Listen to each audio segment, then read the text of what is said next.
नादच केलाय ते ओ सेठ तुम्ही माणूस हाय लय ग्रेट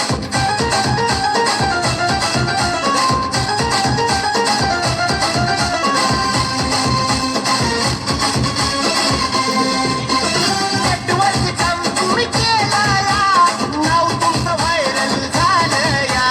व्हिडिओ तर तुमचाच गाजवाना आहे पुन्हावर माझा भरवसा नाही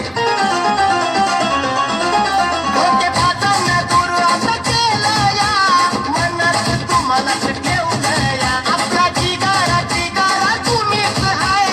उगाच बातानी मारत नाही ओ शेठ तुम्ही नादच केलाय थेट अहो शेठ तुम्ही मान